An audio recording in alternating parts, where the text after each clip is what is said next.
발바닥에 살이 녹아내리고 있었습니다. 시뻘건 불길이 발을 감싸며 올라왔고 뼈까지 타들어가는 고통이 온몸을 관통했지요. 그러나 그 스님은 멈추지 않았습니다. 등에 업힌 노파를 떨어뜨리지 않으려 두 팔에 힘을 주며 한 걸음 또 한 걸음 앞으로 나아갔습니다. 아들아, 아들아, 그만두거라. 네가 죽으면 어찌하느냐. 노파의 울부짖음이 불길보다 뜨거웠지만 스님의 입가엔 미소가 번졌습니다. 어머니, 걱정 마십시오. 제가 반드시 이곳에서 모시고 나가겠습니다. 지옥의 불길은 평범한 불이 아니었습니다. 죄업을 태우는 업하였지요. 살아있는 사람이 걸을 수 있는 곳이 아니었습니다. 그러나 이 스님은 지금 그 불길 한복판을 걸어가고 있었습니다. 맨발로 가사마저 벗어 던진 채 오직 등에 업힌 노파를 지키기 위해서 말입니다. 주변에선 수없이 많은 망자들의 비명이 들려왔습니다. 불길에 타는 소리, 칼에 베이는 소리, 가마솥에 삶아지는 소리들이 귀를 찢었지요. 옥졸들이 휘두르는 쇠몽둥이와 창끝이 허공을 갈랐고 저 멀리 거대한 형틀에서는 수많은 영혼들이 고문을 당하고 있었습니다. 저 중이 어찌 살아서 이곳까지 들어왔단 말이냐? 우두머리 얼굴의 옥졸이 소리쳤습니다. 수십 명의 옥졸들이 스님을 향해 달려들었지요. 그러나 스님은 멈추지 않았습니다.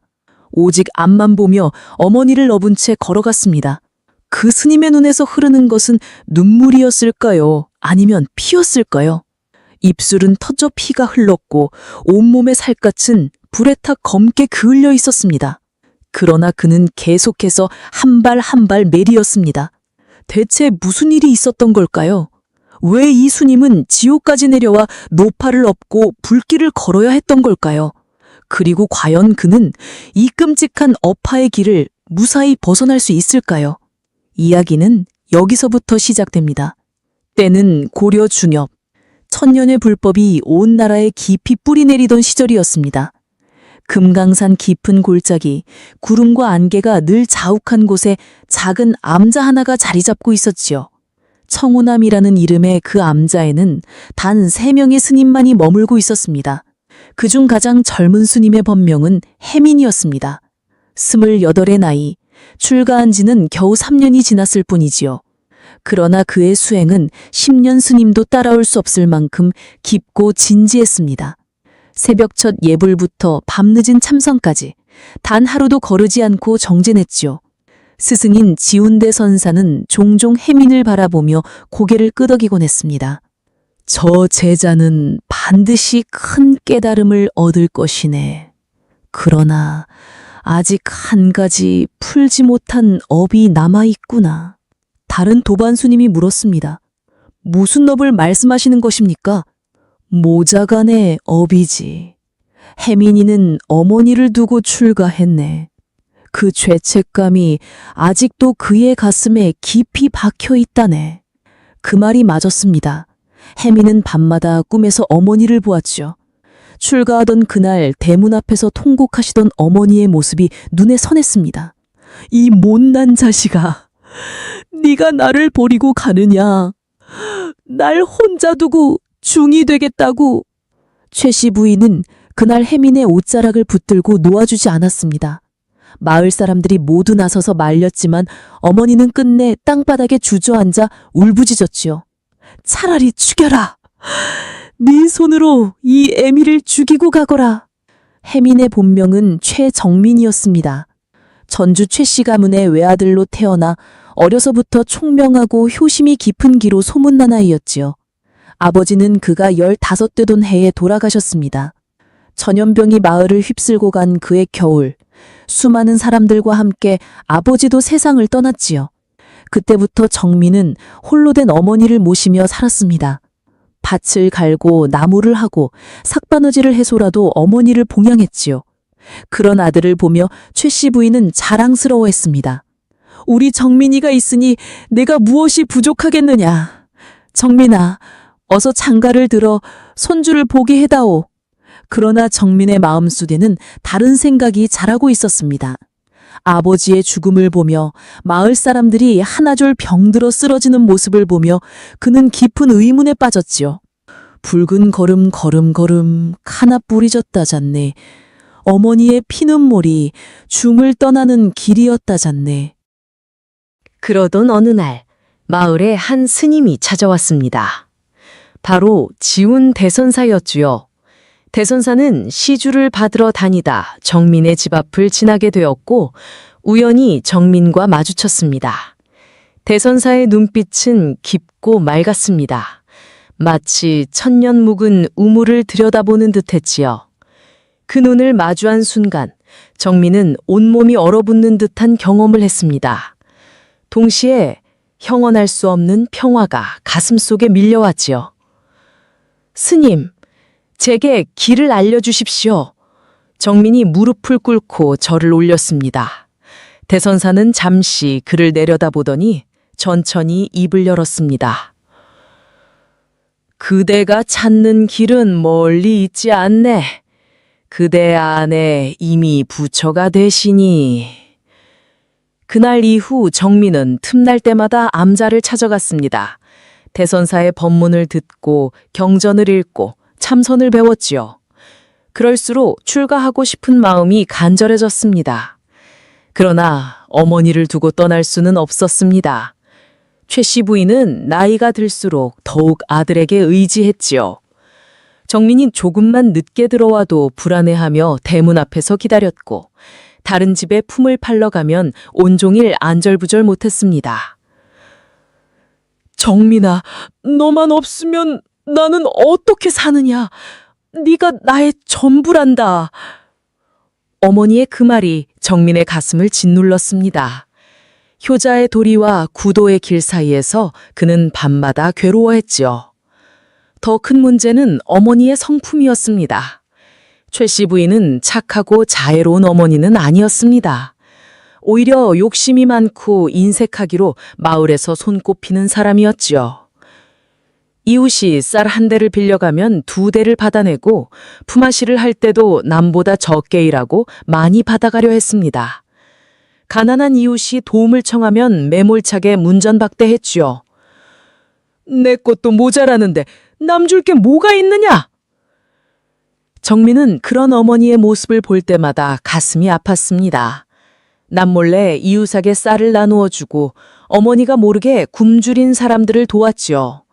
그럴 때마다 어머니는 크게 화를 냈습니다. 이 못난 놈아, 남 좋은 일만 하다가 우리가 굶어 죽으면 어쩌려고. 그러나 정민은 멈추지 않았습니다. 오히려 더 많이 베풀고 더 많이 도왔지요. 그것이 어머니의 죄업을 조금이나마 덜어줄 수 있으리라 믿었습니다. 세월이 흘러 정민이 25이 되던 해 어머니는 심하게 앓아누웠습니다. 한겨울 찬바람이 뼈를 애는 어느 날이었지요. 정민은 밤새 어머니를 간호했습니다. 미음을 쑤어드리고 이불을 덮어드리고 약을 구하러 먼 길을 달려갔습니다. 다행히 어머니는 회복했습니다. 그러나 그 병환을 겪으며 정민은 깨달았죠. 어머니도 언젠가는 죽는다는 것을. 그리고 어머니가 이대로 생을 마치면 결코 좋은 곳으로 가지 못하리라는 것을 말입니다. 어머니가 쌓을 업은 너무나 무겁고 깊었습니다.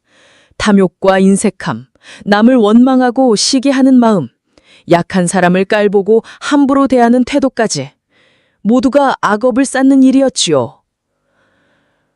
어머니를 구할 수 있는 길은 하나뿐이다. 정민은 결심했습니다. 자신이 출가하여 큰 공덕을 쌓고 그 공덕으로 어머니의 업을 닦아주리라 마음먹었지요. 어머니 살아생전에 깨달음을 얻어 돌아가신 후 좋은 곳으로 인도하리라 다짐했습니다. 그 해봄 진달래꽃이 만발한 어느 날이었습니다. 정민은 어머니 앞에 무릎을 꿇고 말했습니다. 어머니, 소자가 출가하여 중이 되겠습니다. 전둥 같은 말이었습니다. 최 씨 부인의 얼굴이 하얗게 질렸죠. 무엇이라 했느냐? 네가 중이 된다고? 예, 어머니, 소자가 수행하여 큰 공덕을 쌓고 그 공덕으로 어머니를 지켜드리겠습니다. 어머니께서 돌아가신 후에도 좋은 곳으로 가실 수 있도록 제가 반드시 정진하겠습니다. 이놈이 미쳤구나, 미쳤어. 최 씨 부인은 정민의 뺨을 후려쳤습니다. 그리고 울부짖었지요. 내가 너를 낳고 길로 이만큼 키웠더니 날 버리고 중이 되겠다니 네가 날 죽이려는구나. 효자라더니 폐류나였구나. 며칠간 정민은 어머니를 설득했습니다. 무릎을 꿇고 눈물을 흘리며 출가의 뜻을 밝혔죠. 그러나 어머니는 듣지 않았습니다.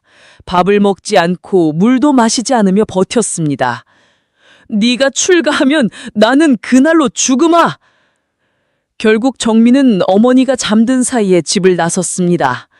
여명이 밝아오던 새벽이었죠.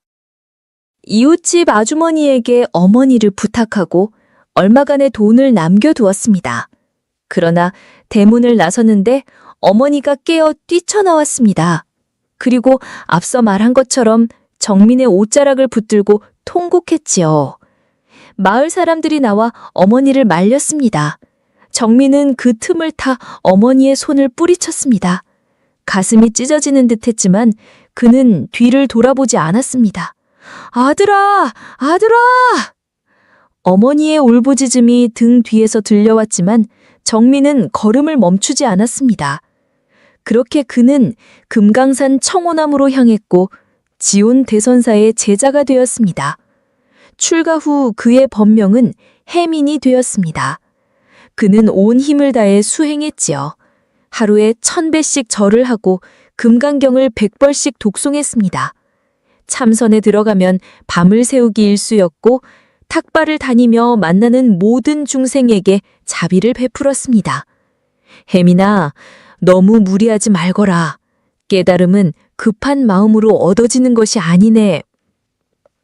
스승님께서 걱정하실 정도였습니다. 그러나 해민은 쉴 수 없었죠. 어머니 생각이 한시도 머리를 떠나지 않았습니다. 어머니는 지금 혼자 무얼 하고 계실까? 건강하신가? 끼니는 거르지 않으신가? 이따금 마을에서 올라온 보살님들을 통해 어머니 소식을 들었습니다. 어머니는 여전히 혼자 살고 계셨고 여전히 인색하고 탐욕스러웠으며 여전히 아들을 원망하고 계셨지요. 중된 놈이 이 애비애미도 없다더라. 어머니가 그렇게 말하고 다닌다는 소식을 들을 때마다 해민의 가슴은 무너져 내렸습니다. 그러나 그는 더욱더 정진했습니다. 어머니를 구하는 길은 오직 그것뿐이라고 믿었으니까요. 그렇게 3년의 세월이 흘렀습니다. 그의 가을은 유난히도 쌀쌀했습니다. 서리가 일찍 내렸고 단풍은 피도 흘리듯 붉게 물들었지요. 해민은 새벽 예불을 마치고 마당을 쓸고 있었습니다. 그때 산 아래에서 누군가 급히 올라오는 소리가 들렸습니다. 숨을 헐떡이며 달려온 사람은 마을의 박씨 아주머니였지요. 해민의 어머니와 이웃에 살던 분이었습니다. 스님, 스님! 박씨 아주머니의 얼굴은 창백했고 눈에는 눈물이 가득했습니다. 해민은 불길한 예감이 들어 빗자루를 떨어뜨렸지요. 무슨 일이십니까? 최 씨 부인께서 돌아가셨습니다. 세상이 멈춘 것 같았습니다. 해민의 귓가에서 윙윙 소리가 울렸고 눈앞이 아찔했지요. 그는 비틀거리며 벽을 붙들었습니다. 어머니께서 돌아가셨다고요? 예, 그저께 밤에 혼자 방에서 쓰러져 계셨습니다. 제가 이상한 느낌이 들어 찾아갔더니 이미 숨이 끊어진 후였습니다. 박씨 아주머니는 울먹이며 말을 이었습니다. 마지막까지 스님 이름을 부르셨습니다. 정민아! 정민아! 하시면서 해민은 그 자리에 주저앉았습니다. 3년 동안 쌓아온 모든 수행이 한순간에 무너져 내리는 듯했지요. 가슴 속에서 무언가가 터지며 끓어오르는 것을 느꼈습니다. 어머니. 그는 목 놓고 울고 싶었지만 눈물조차 나오지 않았습니다. 마치 영혼이 몸에서 빠져나간 것처럼 멍해졌지요. 스승님께서 달려오셨습니다. 지온대 선사는 혜민의 어깨를 잡고 천천히 말했습니다. 혜민아, 진정하거라. 이것이 바로 무상이니라. 생로병사는 누구도 피할 수 없는 것이니. 스승님, 제가 어머니를 버렸습니다. 마지막까지 곁을 지키지 못했습니다. 그대는 어머니를 버린 것이 아니네. 어머니를 구하기 위해 이 길을 택한 것이 아닌가. 그러나 혜민의 귀에는 아무것도 들리지 않았습니다. 그는 그날로 산을 내려가 어머니의 빈소를 찾았지요. 어머니는 하얗게 굳어 누워 계셨습니다. 주름진 얼굴은 편안해 보였지만 어딘가 모르게 서늘한 기온이 감돌았지요. 혜민은 어머니의 손을 잡았습니다. 그 손은 차갑고 굳어 있었습니다. 어머니, 소자가 왔습니다. 늦었지만 왔습니다. 그는 밤새 어머니 곁을 지켰습니다. 연부를 하고 경을 읽고 절을 올렸죠. 어머니의 염원이 좋은 곳에 가시길, 고통받지 않으시길 간절히 기도했습니다. 장례는 사흘 후에 치러졌습니다. 마을 사람들이 모여들었지만 그 수는 많지 않았죠. 어머니가 생전에 인심을 잃었던 탓이었습니다. 최 씨 부인이 죽었다던데 그 인색한 양반이 드디어 갔구나. 아들까지 죽 만들어 보냈으니 복도 없지. 그래도 아들이 효자라 장례는 제대로 치르는구나. 사람들의 수군거림이 혜민의 귀에 들렸습니다. 그는 참담한 심정으로 어머니의 관을 땅에 묻었지요. 장례를 마치고 암자로 돌아온 혜민은 더욱 맹렬하게 수행에 매진했습니다. 하루에 3,000배씩 절을 하고 금강경을 500번씩 독송했지요. 밥도 거의 먹지 않고 잠도 거의 자지 않았습니다. 혜민아, 그렇게 하다가는 네 몸이 먼저 상하고 말 것이다. 스승님께서 말렸지만 소용없었습니다. 혜민은 자신을 학대하듯 수행했지요. 그것만이 어머니에 대한 죄책감을 덜 수 있는 길이라 생각했습니다. 한 달이 지나고 2달이 지났습니다. 혜민의 몸은 뼈만 앙상하게 남았고 눈은 움푹 들어갔지요. 그러나 그는 멈추지 않았습니다. 그러던 어느 날 밤이었습니다. 혜민이 법당에서 참선을 하고 있는데 갑자기 이상한 바람이 불어왔습니다. 촛불이 흔들리고 법당 문이 저절로 열렸지요. 그리고 그곳에 한 사람이 서 있었습니다. 검은 옷을 입고 높은 갓을 쓴 사내였습니다. 얼굴은 창백했고 눈빛은 서늘했지요. 손에는 긴 두루마리를 들고 있었습니다. 스님, 놀라지 마십시오. 저는 저승에서 온 사자입니다. 혜민은 온몸에 소름이 돋았습니다. 저승사자라니. 그는 재빨리 합장을 하며 물었습니다. 무슨 일로 이곳까지 오셨습니까? 혹시 소승을 데려가러 오신 것입니까? 아닙니다. 스님을 데려가러 온 것이 아니라 전할 말이 있어 왔습니다. 저승사자는 두루마리를 펼쳤습니다. 그 안에는 빼곡하게 글자가 적혀 있었지요. 최씨 부인, 송명 정민의 어머니, 생전의 업을 심판한 결과 아귀도에 떨어뜨리기로 결정되었습니다.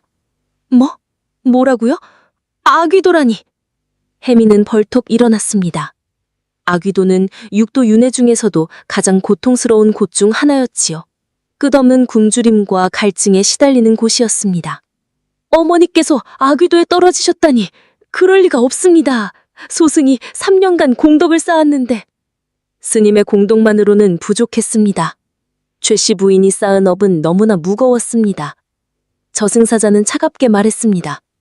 인색함의 업, 탐욕의 업, 남을 해친 업, 거짓말의 업, 그리고 무엇보다도 자식을 원망한 업까지. 이 모든 것이 합쳐져 아귀도행이 결정되었습니다. 안 됩니다. 그럴 수는 없습니다. 혜민은 저승사자 앞에 무릎을 꿇었습니다. 제 목숨을 가져가십시오. 대신 어머니를 구해주십시오. 스님의 목숨으로는 어머니의 업을 대신할 수 없습니다. 각자의 업은 각자가 짊어져야 하는 법입니다. 그럼 어떻게 해야 합니까? 방법이 없습니까? 혜민은 절박하게 물었습니다. 저승사자는 잠시 망설이더니 입을 열었습니다. 한 가지 방법이 있기는 합니다. 스님께서 직접 저승에 내려가 염라대왕 때 청하는 것입니다. 어머니를 구하겠다는 지극한 효심을 보이면 혹시 대왕께서 마음을 돌리실지도 모릅니다. 저승으로 내려간다고요? 살아있는 사람이 어떻게? 불가능한 일은 아닙니다. 그러나 매우 위험합니다. 저승의 길은 산 사람이 걸을 수 있는 곳이 아닙니다. 자칫하면 스님도 돌아오지 못할 수 있습니다. 혜미는 조금도 망설이지 않았습니다. 가겠습니다. 저승이든 지옥이든 가서 어머니를 모시고 오겠습니다. 저승사자는 고개를 끄덕였습니다. 스님의 효심이 진실되니 길을 알려드리겠습니다. 이곳에서 북쪽으로 사흘을 가면 깊은 계곡이 나옵니다. 그곳에 검은 물이 흐르는 강이 있는데 그 강이 바로 저승으로 가는 길입니다. 감사합니다. 그러나 명심하십시오. 저승의 법은 엄격합니다. 산 사람이 함부로 들어갔다가는 돌아오지 못할 수도 있습니다. 그래도 가시겠습니까? 예, 가겠습니다. 저승사자는 더 이상 말하지 않았습니다. 바람이 다시 한번 불어왔고 그는 연기처럼 사라졌지요.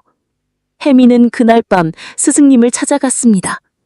지운 대선사는 이미 모든 것을 알고 계신 듯 했습니다. 가려는구나. 예, 스승님. 어머니를 구하러 가야 합니다. 위험한 길이다. 돌아오지 못할 수도 있다. 그래도 가야 합니다. 어머니를 그냥 둘 수는 없습니다. 대선사는 한참 동안 혜민을 바라보았습니다. 그리고 천천히 고개를 끄덕였지요. 그것이 내 길이구나. 가거라. 그리고 반드시 돌아오너라. 대선사는 자신의 염주를 풀어 혜민에게 건네주었습니다. 이것을 가지고 가거라. 위험한 순간이 오면 이 염주가 너를 지켜줄 것이다. 혜민은 염주를 받아 소중히 품에 넣었습니다. 그리고 이튿날 새벽 그는 암자를 떠났습니다. 북쪽으로 향하는 그의 발걸음은 단호했습니다. 어머니를 구하겠다는 일념뿐이었지요. 북쪽으로 걷기 시작한 지 이틀째 되는 날, 혜미는 이상한 변화를 느끼기 시작했습니다. 주변의 풍경이 점점 낯설어지고 나무들의 색깔이 어둡게 변했지요. 새소리도 들리지 않았고 바람조차 차갑고 서늘했습니다. 산길은 점점 더 험해졌습니다. 발밑의 돌은 날카로워 발을 찔렀고 가시덤불이 옷을 찢었지요. 그러나 혜미는 멈추지 않았습니다. 한 걸음 한 걸음 앞으로 나아갔습니다. 셋째 날 해질 무렵 드디어 저승사자가 말한 그 계곡에 도착했습니다. 깊고 어두운 협곡이었지요. 아래를 내려다보니 까마득한 심연이 입을 벌리고 있었습니다. 혜미는 조심스럽게 내려가기 시작했습니다. 바위를 붙잡고 나무 뿌리를 잡고 천천히 내려갔지요. 손이 까지고 피가 났지만 아랑곳하지 않았습니다. 얼마나 내려갔을까요? 갑자기 이상한 냄새가 코로 찔렀습니다. 썩은 냄새도 아니고 흙냄새도 아닌 형언할 수 없는 기묘한 악취였지요. 동시에 차가운 기운이 온몸을 감쌌습니다. 조금 더 내려가자 강이 보였습니다. 검은 물이 흐르는 강이었지요. 저승사자가 말한 바로 그 강이었습니다. 강물은 평범한 물이 아니었습니다. 검고 끈적했으며 그 안에서는 이상한 소리들이 들려왔지요. 신음소리, 울음소리, 비명소리가 뒤섞여 있었습니다. 강가에는 낡은 배 한 척이 떠 있었습니다. 그리고 그 배 위에 한 사람이 서 있었지요. 키가 크고 여윈 노인이었습니다. 흰 수염이 길게 늘어져 있었고 눈은 깊게 움푹 들어가 있었습니다. 누구냐? 산 사람이 어찌 이곳까지 왔느냐? 노인의 목소리는 쉬어 있었고 메아리처럼 울렸습니다. 소승은 혜민이라 하옵니다. 어머니를 구하러 저승으로 가려 합니다. 허허, 미친놈이로구나. 산 사람이 저승에 가다니. 노인은 비웃듯 웃었습니다. 이 강은 삼도천이라 하느니라. 이승과 저승의 경계를 가르는 강이지. 한 번 건너면 돌아올 수 없느니라. 그래도 건너가겠습니다. 혜민의 목소리는 단호했습니다. 노인은 그를 한참 들여다보더니 고개를 끄덕였습니다. 효자로구나. 좋다. 태워주마. 그러나 대가를 치러야 한다. 무엇을 원하십니까? 내 목숨 10년을 내놓아라. 혜민은 조금도 망설이지 않고 대답했습니다. 드리겠습니다. 노인이 손을 뻗자 혜민의 가슴에서 무언가 빠져나가는 느낌이 들었습니다. 순간 현기증이 일었고 온몸의 기운이 빠져나가는 것 같았지요. 배에 타거라. 혜민은 비틀거리며 배에 올랐습니다. 노인이 노를 저었고 배는 천천히 움직이기 시작했습니다. 검은 강물 위를 지나가는 것은 끔찍한 경험이었습니다. 강물 속에서 수많은 손들이 배를 향해 뻗어나왔지요. 그 손들은 배를 붙잡으려 했고 혜민의 발목을 잡으려 했습니다. 저들은 누구입니까? 강을 건너지 못한 영혼들이니라. 뱃삭을 내지 못하거나 업이 너무 무거워 배에 오르지 못한 자들이지. 강물 속에서 얼굴들이 보였습니다. 고통스러운 표정으로 입을 벌리고 소리를 지르는 얼굴들이었지요. 혜민은 그 광경에 몸서리쳤습니다. 나무 아미타불, 나무 아미타불. 혜민은 연불을 시작했습니다. 그의 연불 소리가 강물 위로 퍼져나갔고 신기하게도 손들이 하나둘 물러나기 시작했지요. 마침내 배는 강 건너편에 닿았습니다. 혜민이 내리자 노인이 말했습니다. 앞으로 가면 저승의 관문이 나올 것이다. 그곳을 지나 곧장 가면 염라대왕의 전각이 있느니라. 그러나 조심하거라. 너는 산 사람이니 옥졸들이 잡아가려 할 것이다. 감사합니다. 혜민은 절을 올리고 앞으로 나아갔습니다. 강 건너편의 땅은 이승과는 완전히 달랐습니다. 하늘은 회색이었고 해도 달도 보이지 않았지요. 그저 희미한 빛만이 사방을 비추고 있었습니다. 조금 거르자 거대한 문이 나타났습니다. 높이가 수십 장은 되어 보이는 거대한 문이었지요. 문 위에는 명부지문이라는 글자가 새겨져 있었습니다. 문 앞에는 2명의 거대한 괴물이 서 있었습니다. 하나는 소의 머리를 하고 있었고 다른 하나는 말의 머리를 하고 있었지요. 우두와 마면, 저승문에 지키는 신장들이었습니다. 멈춰라! 니놈은 누구냐? 우두가 거대한 쇠몽둥이를 들어올리며 소리쳤습니다. 소승은 혜민이라 합니다. 어머니를 구하러 왔습니다. 산 사람의 냄새가 나는구나. 니놈이 어찌 감히 이곳까지 왔느냐? 마면이 창을 겨누며 다가왔습니다. 혜민은 물러서지 않고 두 손을 모았습니다. 소승은 어머니를 구하러 왔을 뿐입니다. 부디 길을 열어주십시오. 안 된다. 산 사람은 이곳에 들어올 수 없다. 썩 물러가지 못하겠느냐? 우두가 쇠몽둥이를 내리쳤습니다. 혜민은 재빨리 옆으로 피했지요. 쇠몽둥이가 땅을 내리치자 땅이 갈라지며 흙먼지가 솟구쳤습니다. 물러가지 않으면 죽이겠다. 마면이 창을 찔러왔습니다. 혜민은 계속 피했습니다. 그러나 계속 피하기만 해서는 안 되겠다고 판단했지요. 그는 품에서 스승님께 받은 염주를 꺼냈습니다. 그리고 두 손으로 높이 들어올리며 큰 소리로 외쳤습니다. 움만이 반매움, 관세음 보살님, 이 불쌍한 중생을 구보 살피소서. 염주에서 강한 빛이 뿜어져 나왔습니다. 그 빛은 우두와 마면을 감쌌고 두 신장은 눈이 부셔 뒤로 물러났지요. 무엇이냐 이 빛은? 보살의 가호로구나. 두 신장은 더 이상 혜민을 공격하지 않았습니다. 대신 문을 열어주었지요. 효자의 지극한 정성이니 지나가거라. 그러나 염라대왕께서 허락하지 않으시면 너도 이곳에 갇히게 될 것이다. 감사합니다. 혜민은 문을 지나 안으로 들어갔습니다. 그곳은 거대한 도시 같았습니다. 수많은 전각들이 늘어서 있었고 그 사이로 무수한 영혼들이 줄지어 걸어가고 있었지요. 영혼들의 모습은 처참했습니다. 어떤 이는 목에 칼이 꽂혀 있었고 어떤 이는 온몸이 불에 타고 있었습니다. 어떤 이는 배가 갈라져 내장이 쏟아지고 있었고 어떤 이는 팔다리가 잘려나간 채였지요. 저분들은 죄인들이다. 심판을 받으러 가는 길이지.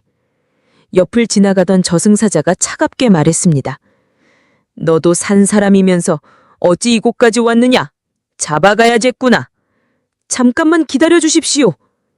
혜미는 재빨리 말했습니다. 소승은 어머니를 구하러 왔습니다. 염라대왕께 청하러 가는 길입니다. 어머니를 구하러? 효자로구나. 좋다. 내가 염라전까지 데려다 주마. 저승사자는 혜민을 앞장서서 걸었습니다. 그들은 무수한 전각들을 지나 중앙의 가장 큰 전각으로 향했지요. 그 전각은 어마어마하게 컸습니다. 높이가 하늘에 닿을 듯했고 넓이는 끝이 보이지 않았습니다. 문 위에는 명부전이라는 큰 글자가 걸려 있었지요. 전각 안으로 들어가자 혜미는 숨이 막혔습니다. 중앙의 높은 옥좌에 거대한 인물이 앉아 있었기 때문입니다. 염라대왕이었습니다. 왕은 키가 3장은 되어 보였고 얼굴은 검푸른 빛이었습니다. 눈은 불처럼 타올랐고 입에서는 무서운 기운이 뿜어져 나왔지요. 머리에는 황금관을 쓰고 있었고 손에는 거대한 호를 들고 있었습니다. 좌우로는 수십 명의 판관들이 앉아 있었고 그 아래로는 옥졸들이 줄지어 서 있었습니다. 전각 중앙에는 거대한 거울이 걸려 있었는데 그것이 바로 업경대였지요. 생전의 모든 행적을 비추는 거울이었습니다. 대왕께 아뢰옵니다. 산 사람 하나가 이곳까지 들어왔사옵니다. 저승사자가 외쳤습니다. 염라대왕의 불같은 눈이 혜민을 향했지요. 산 사람이라. 감히 누가 이곳까지 왔느냐?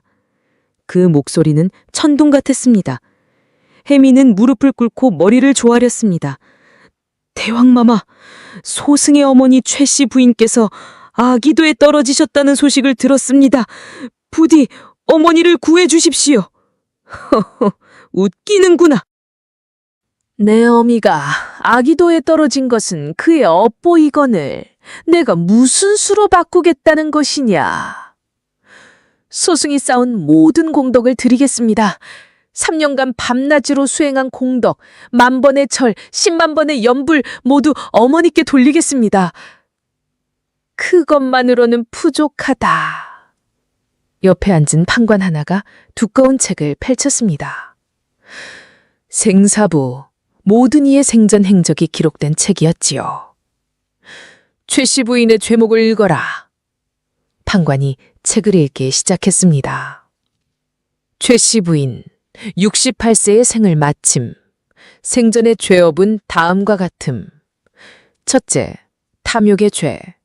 재물을 모으기 위해 이웃을 속이고 부당한 이득을 취함. 둘째, 인색의 죄. 굶주린 이웃에게 한 톨의 살도 나눠주지 않음. 셋째, 거짓의 죄.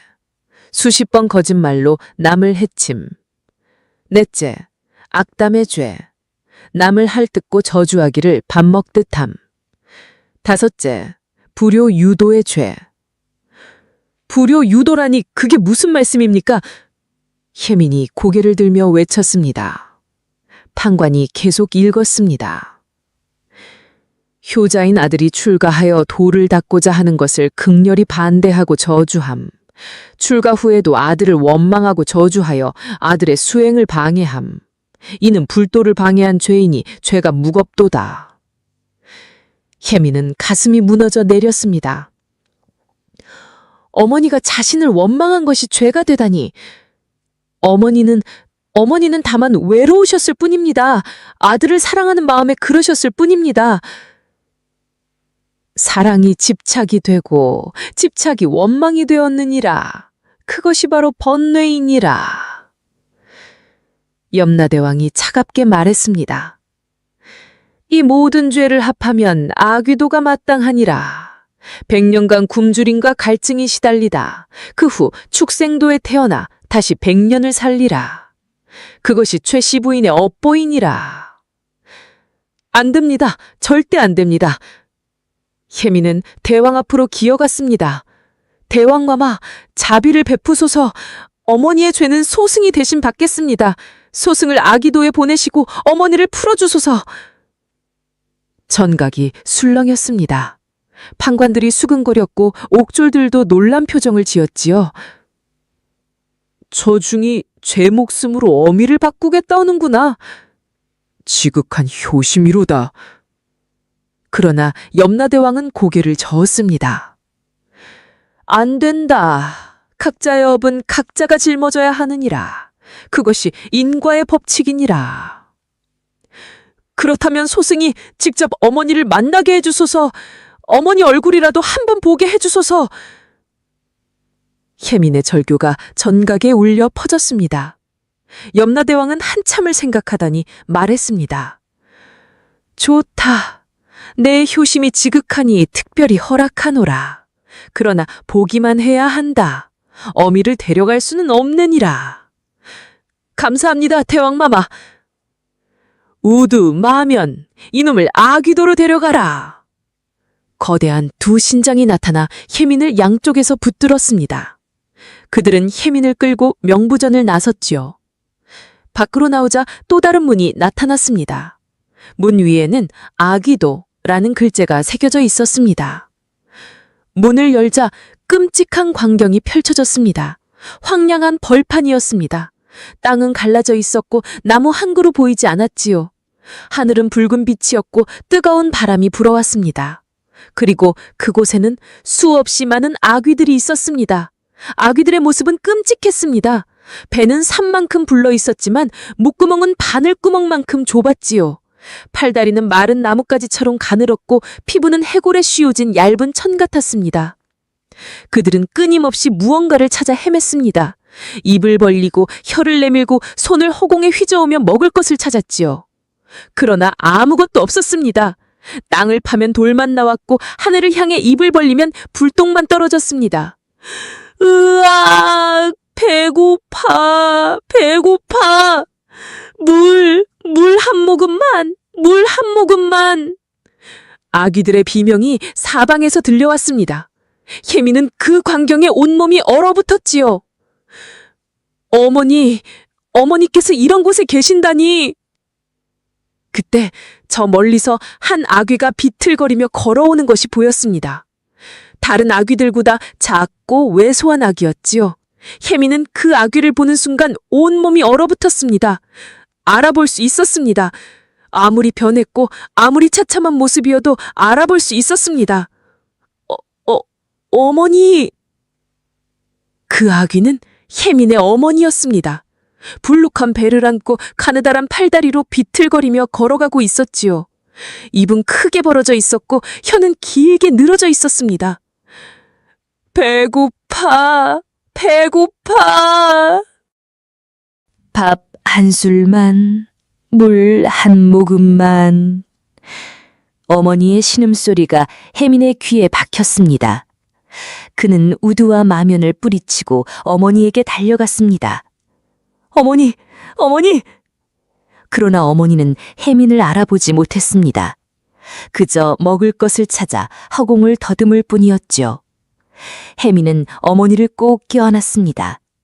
어머니의 몸은 뼈만 남아 앙상했고 피부는 거칠고 건조했습니다.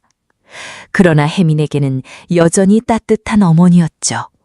어머니, 저예요. 정민이에요. 아들 정민이. 배고파, 밥. 어머니는 여전히 알아보지 못했습니다. 혜민의 눈에서 눈물이 쏟아졌습니다. 어머니, 제가 모셔가겠습니다. 여기서 나가게 해드리겠습니다. 안 된다. 내 놈 약속을 어기는구나. 우두가 달려와 혜민을 붙잡았습니다. 혜민은 필사적으로 저항했죠. 노쇼, 어머니를 모셔가야 합니다. 염라대왕의 명인이라 내 놈은 보기만 하기로 했다. 마면이 창으로 혜민을 위협했습니다. 그러나 혜민은 물러서지 않았습니다. 오히려 어머니를 더욱 꽉 껴안았지요. 어머니를 두고 갈 수 없습니다. 차라리 저를 죽이십시오. 바로 그때였습니다. 갑자기 하늘에서 찬란한 빛이 쏟아져 내렸습니다. 그 빛은 너무나 밝아서 모든 것을 하얗게 물들였지요. 빛 속에서 한 분이 나타났습니다. 자비로운 얼굴에 연꽃을 든 보살이었습니다. 지장보살님! 혜민이 외쳤습니다. 지옥의 중생을 구제하는 지장보살이었죠. 혜민아, 내 효심이 하늘을 감동시켰구나. 지장보살의 목소리는 은은했고 따뜻했습니다. 그러나 어머니의 업은 아직 다하지 않았느니라. 내가 어머니를 구하려면 직접 업을 소멸시켜야 하느니라. 어떻게 해야 합니까? 무엇이든 하겠습니다. 저 멀리 지옥의 가장 깊은 곳에 어퍼의 길이 있느니라. 시뻘건 불길이 천리를 뒤덮고 있는 길이지. 그 길을 맨발로 걸어 끝까지 가면 업이 소멸되느니라. 그럼 제가 그 길을 걷겠습니다. 아니다. 내가 아니라 내 어미가 걸어야 하느니라. 그래야 업이 소멸되느니라. 혜민의 얼굴이 창백해졌습니다. 이 허약한 어머니가 어떻게 지옥 불길을 걸을 수 있겠습니까? 그러나 한 가지 방법이 있느니라. 지장보살이 미소를 지으며 말했습니다. 내가 어미를 업고 그 길을 걸어라. 내 등에 업힌 채로 길을 걸으면 어미의 업으로 인정되느니라. 그러나 쉽지 않을 것이니라. 어퍼는 산 사람의 살을 태우고 뼈를 녹이느니라. 과연 할 수 있겠느냐? 혜미는 조금도 망설이지 않았습니다. 하겠습니다. 반드시 하겠습니다. 지장보살이 손을 들자 공간이 일그러지며 새로운 문이 나타났습니다. 문 너머로는 시뻘건 불길이 부였죠.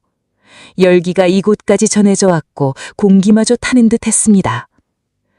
저것이 어파의 길이니라. 천리를 걸어야 끝에 도달하느니라. 혜미는 어머니를 조심스럽게 업었습니다. 어머니의 몸은 너무나 가벼웠습니다. 마치 깃털처럼 가벼웠죠. 그러나 그 가벼움이 혜민의 가슴을 더욱 아프게 했습니다. 어머니, 걱정 마십시오. 제가 반드시 모시고 나가겠습니다. 어머니는 여전히 정신이 흐릿했습니다. 다만 희미하게 중얼거렸지요. 배고파, 물. 혜미는 문을 향해 걸어갔습니다. 문을 통과하는 순간 말로 형언할 수 없는 열기가 온몸을 덮쳤습니다. 불길이 사방에서 타오르고 있었습니다. 방도 불이었고 하늘도 불이었지요. 공기마저 불타는 듯 했습니다. 발을 디딜 곳은 좁은 길뿐이었는데 그 길조차 시뻘겋게 달아올라 있었습니다. 혜민이 첫 발을 딛는 순간 끔찍한 고통이 발바닥을 관통했습니다. 발바닥에 살이 지글지글 타는 소리가 들렸습니다. 연기가 피어오르고 타는 냄새가 코를 찔렀죠. 그러나 혜미는 두 번째 발을 디뎠습니다. 아! 다시 한번 지옥 같은 고통이 몰려왔습니다. 발바닥에 살이 터지고 피가 흘러나왔죠. 그러나 그 피조차 순식간에 증발해버렸습니다. 아들아, 아들아. 등 뒤에서 어머니의 목소리가 들렸습니다. 혼미했던 어머니가 정신을 차린 것 같았지요. 어머니, 정신이 드셨습니까? 여기가 어디냐? 왜 이리 뜨겁냐? 걱정 마십시오. 곧 좋은 곳으로 모시고 가겠습니다.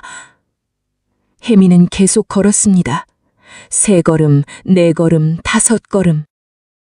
걸음을 옮길 때마다 발은 더욱 심하게 타들어갔습니다. 이제는 발바닥뿐 아니라 발등까지 불길이 핥아 올라왔지요. 발에 살갗이 벗겨지고 그 아래에 붉은 살이 드러났습니다. 조금 더 걸으니 그 살마저 타들어가 뼈가 보이기 시작했지요.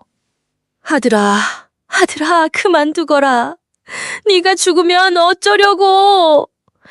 어머니가 혜민의 등에서 울부짖었습니다. 그제야 정신이 완전히 돌아온 것 같았습니다. 나를 내려놓거라. 내가 걷겠다. 네가 이러다 죽는다. 안 됩니다, 어머니. 제가 꼭 모시고 나가겠습니다. 혜민의 목소리는 단호했습니다. 그는 이를 악물고 계속 걸었지요. 10걸음, 20걸음, 30걸음. 이제는 발뿐만이 아니었습니다. 다리로도 불길이 타고 올라왔습니다. 종아리에 살이 타고 허벅지가 그을렸지요. 가사도 타들어가 재가 되어 날아갔습니다. 아들아, 그만! 제발 그만! 어머니가 울부짖었습니다. 혜민의 등에서 내려오려고 몸부림쳤지요. 그러나 혜민은 어머니를 더욱 꽉 붙들었습니다. 어머니, 가만히 계십시오. 제가 반드시 모시고 나가겠습니다. 이 못난 자식아, 왜 이러느냐, 왜? 어머니의 울음소리가 불길보다 뜨거웠습니다. 그 울음 속에는 원망도 있었고, 후회도 있었고, 사랑도 있었지요. 내가 미안하다. 네가 출가할 때 그렇게 매달린 것이, 네가 수행할 때 저주한 것이 모두 내 잘못이다. 아닙니다, 어머니. 어머니는 잘못이 없으십니다. 혜민의 눈에서 눈물이 흘렀습니다. 그 눈물은 뺨을 타고 흘러내렸고 불길에 닿아 증발했지요. 나는 욕심 많은 엄이었다. 네게 집착했고 남을 미워했고 인색했다. 이 모든 것이 내 업이다.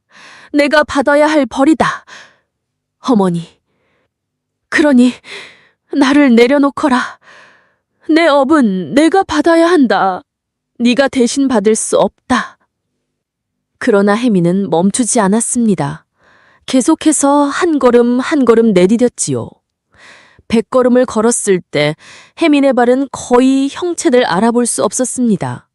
살은 모두 타들어가 뼈만 남았지요. 그 뼈마저 검게 그을려 금이 가기 시작했습니다. 200걸음을 걸었을 때 다리의 뼈가 부러지기 시작했습니다. 뚝 소리가 나며 정강이 뼈가 부러졌지요. 혜민은 비틀거렸지만 쓰러지지 않았습니다. 부러진 다리를 질질 끌며 계속 걸었습니다. 아들아!